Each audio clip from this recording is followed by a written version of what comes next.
the poem of class 12th, A Thing of Beauty by John Keats. So before discussing the poem, we should know what is the meaning of beauty.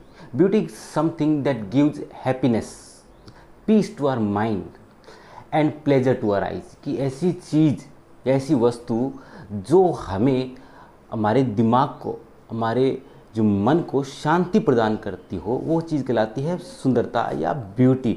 यहाँ पर जो point है वो भौतिक सुंदरता यानी materialistic beauty है, उसकी बात ना करते हुए यहाँ पर जो ब्यूटी है वो जो ब्यूटी ऑफ नेचर यानी प्रकृति की सुंदरता के बारे में बात कर रहा है, प्रकृति की सुंदरता। तो देखते पोएम के अंदर क्या दे रखा है, कहता है a thing of beauty, a thing of beauty is a joy for ever. कहता है प्रकृति की जो सुंदरता है वो क्या है, फॉर एवर। फॉर एवर का मतलब होता है ऑलवेज, ऑलवेज। कहता है प्रकृति की जो सुंदरता है वो हमेशा आनंद देने वाली होती है। कि प्रकृति की जो सुंदरता है इज अ जॉय, कहता है वो खुशी है, वो आनंद है, वो क्या है, फॉर एवर, हमेशा रहता है। ये नहीं कि वो जो है अभी है और कुछ दिन बाद जो है वो नहीं है, यानी कि वो जो प्रकृति की जो सुंदरता है उसकी जो खुशी है वो हमेशा रहती है। फिर कहता है इट्स लवलीनेस, यानी लवलीनेस मतलब इसकी जो ब्यूटी है, इसकी जो ब्यूटी है इंक्रीजेज यानी कि बढ़ती रहती है, इसकी जो ब्यूटी है वो बढ़ती रहती है। इट यहाँ पर किसके लिए यूज हुआ है, इट यानी कि the beauty of nature. It will never pass into nothingness. Pass into nothingness का मतलब होता है जीरो या फिनिश, जीरो या फिनिश। यानी कि जो प्रकृति की जो सुंदरता है वो कभी भी खत्म नहीं होती है। तो इसको एक बार दोबारा से देखते हैं। कहता है जो प्रकृति की जो सुंदरता है वो क्या है, हमेशा रहती है और वो बढ़ती रहती है और ये कभी भी ख़त्म नहीं होती। लेकिन इसके विपरीत अगर हम बात करें मटेरियलिस्टिक ब्यूटी यानी कि जो भौतिक जो खुशी है, यानी भौतिक खुशी का मतलब ये हो गया कि आपने जो है आपका मन किया कि एक नया मोबाइल आना चाहिए और नया मोबाइल जो है वो आप लेके आए, उस समय जो है वो आनंद जो होता है वो चरम सीमा पर होता है, यानी बहुत ज़्यादा खुशी होती है। लेकिन वो खुशी जो है वो फॉर एवर ऑलवेज नहीं रहती, यानी हमेशा नहीं रहती। उसकी जो खुशी है वो लगातार बढ़ने की बजाय धीरे धीरे जो है समय के साथ घटती जाती है और उससे हम जो है वो धीरे धीरे फेडअप हो जाते हैं।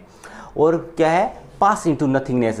जो प्रकृति की जो खूबसूरती है, जो सुंदरता है, उसका जो आनंद है वो कभी भी ख़त्म नहीं होता। लेकिन जो मटेरियलिस्टिक या भौतिक सुख जो है उसकी जो खुशी है वो एक दिन या 2 दिन या 4 दिन या महीने भर बाद वो ख़त्म हो जाती है। उसकी जो सुंदरता है, उसकी खूबसूरती है, उससे हम फेडअप हो जाते हैं। चलिए आगे देखते हैं। फिर कहता है but still will keep a bower. Bower का मतलब होता है कुंज या shady place, shady place under the trees, जो shady place under the trees. क्या कहता है, बट परंतु स्टिल विल कीप, जो प्रकृति की जो खूबसूरती है वो क्या है, किसके समान है वो बताया है। कहता है वो बोवर यानी कुंज के समान है। जैसे कि हम जो पेड़ों की छाया है या बगीचा है, वहाँ पेड़ों की छाया में जो है हम बैठे हुए हैं, पेड़ों की छाया में बैठे हुए हैं और जो है क्वाइट फॉर अस, क्वाइट यानी कि जो शांति यानी कि ट्रैंक्विलिटी। तो वो क्या है, जब हम खुद उसके पेड़ों की छाया के अंदर बैठे हुए हैं तब हमें जो है वो हमें शांति मिलती है। इस तरह से हैं कि जो प्रकृति की जो सुंदरता है वो क्या है, वो हमें शांति देती है। एंड स्लीप, और हमें क्या है, जब हम शांत होंगे तो हमें जो है वो नींद भी अच्छी आएगी। And full of sweet dreams, अगर नींद अच्छी आएगी तो जो है सपने जो है वो भी अच्छे अच्छे आएंगे। तो कहता है जो प्रकृति जो है वो क्या है, वो कुंज या पेड़ों की छाया के समान, जैसे हम सोए हुए हैं या हम लेटे हुए हैं, जहाँ पर हमें जो शांति मिलती है, हमें नींद मिलती है, हमें जो अच्छे से सपने आते हैं। हेल्थ यानी हमारा स्वास्थ्य, प्रकृति गोद में होंगे, हमारा स्वास्थ्य क्या होगा, हमारा स्वास्थ्य इंक्रीज होगा, बढ़ता जाएगा। एंड क्वाइट ब्रीथिंग, और हमारा जो ऑक्सीजन लेवल है, हमारा जो श्वास है वो भी ठीक अच्छी तरीके से संतुलित तरीके से हमारा श्वास जो है वो आता रहेगा। तो इसने कवि ने क्या बताया है, कहते हैं केवल जो जो प्रकृति की खुशी है वो क्या है, हमेशा रहती है, बढ़ती रहती है और कभी भी ख़त्म नहीं होती। परंतु इसके साथ साथ क्या है, कहता है प्रकृति जो है वो एक जो है पेड़ों की छाया में जिस तरह से हम बैठे हुए हैं और वो हमें शांति मिल रही है, जो नींद मिल रही है, जो अच्छे से सपने आ रहे हैं, स्वास्थ्य और जो श्वास है वो भी जो है वो प्रकृति की जो सुंदरता है वो हमें प्रदान करती है, हमें देती है। चलिए आगे कहते हैं देयरफॉर, इसीलिए, कहता है इसीलिए, इस कब क्यों, कहता है ये सब जो चीज़ें इसके जो गुण जो बताए हैं, इसकी क्वालिटीज़ बताई है कि जो प्रकृति की जो खूबसूरती है उसकी, कि हमें जो है ये अच्छी जो है हमें शांति प्रदान करती है, हमें नींद प्रदान करती है, हमें अच्छे सपने देती है, इससे हमारा जो स्वास्थ्य अच्छा रहता है। इसलिए कहता है इसीलिए हम क्या करते हैं, ऑन एवरी मोरो, मोरो का मतलब क्या हो गया, मोरो का मतलब हो गया मॉर्निंग, मोरो का मतलब क्या हो गया मॉर्निंग। कहता है इसलिए हम प्रत्येक सुबह आर वी ब्रेदिंग, हम क्या करते हैं, आर वी ब्रेदिंग का मतलब होता है वीविंग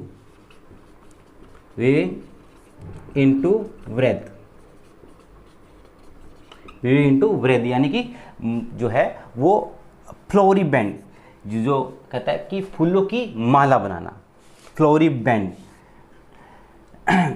फूलों की माला बनाने का मतलब क्या कहता है, क्यों कहा इसने, कहता है देयरफॉर, इसीलिए, कहता है इसीलिए हम सुबह सुबह जो है उठते हैं और क्या करते हैं, फूलों की माला बनाते हैं, to bind us to the earth, जो हमें पृथ्वी से जोड़े रखते हैं। इसका मतलब क्या हो गया, कहता है जो रात को हम जो है सब कुछ जो है भूल भाल करके इस दुनिया में क्या हो रहा है, हम कहाँ हैं, ये सब कुछ भूल जाते हैं और जो सो जाते हैं, हमें कुछ भी चीज़ जो है, हमें किसी भी चीज़ का जो है वो ध्यान नहीं रहता है।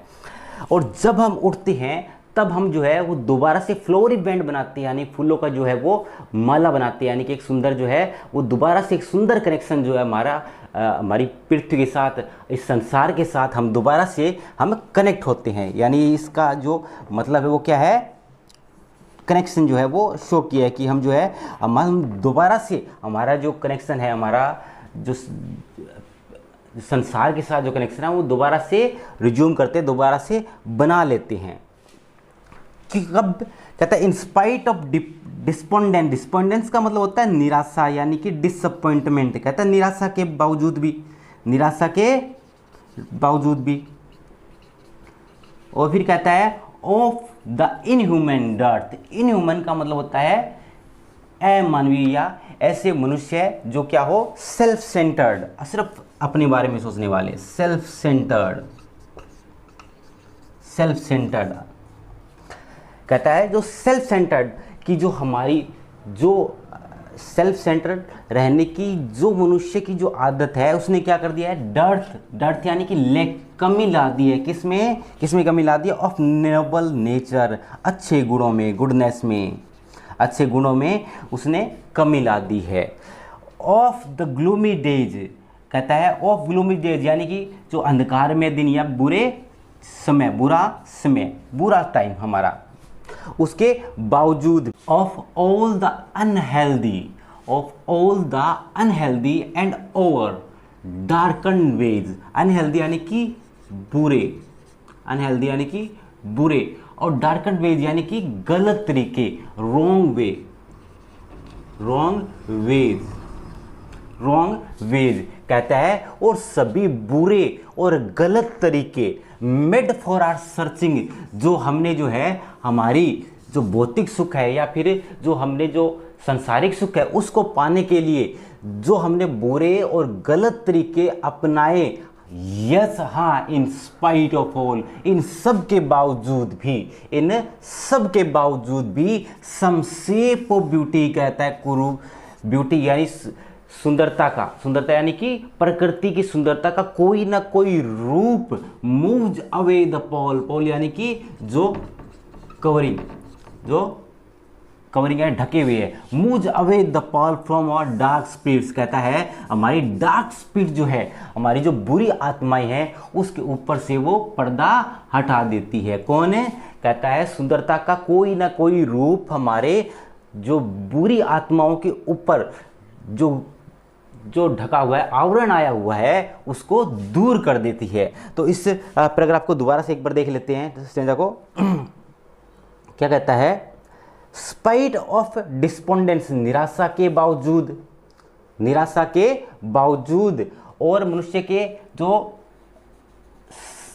सेल्फ सेंटर्ड जो व्यवहार है उसकी वजह से मनुष्य के अंदर जो आई हुई जो गुड नोबल नेचर्स, यानी कि जो अच्छाई है उसके अंदर आई हुई कमी, और बुरे दिनों के बावजूद, और सभी प्रकार के बुरे और गलत तरीके जो हमने सांसारिक सुख को प्राप्त करने के लिए की हैं, हाँ, इन सभी के बावजूद सुंदरता का कोई न कोई रूप क्या करता है, इन सभी पर्दों को हटा देता है। हमारी जो आत्मा के ऊपर जो कवरिंग, यानी कि जो आवरण लगा हुआ है बुराई का, उसको क्या कर देता है? सुंदरता का कोई ना कोई रूप इसको हटा देता है।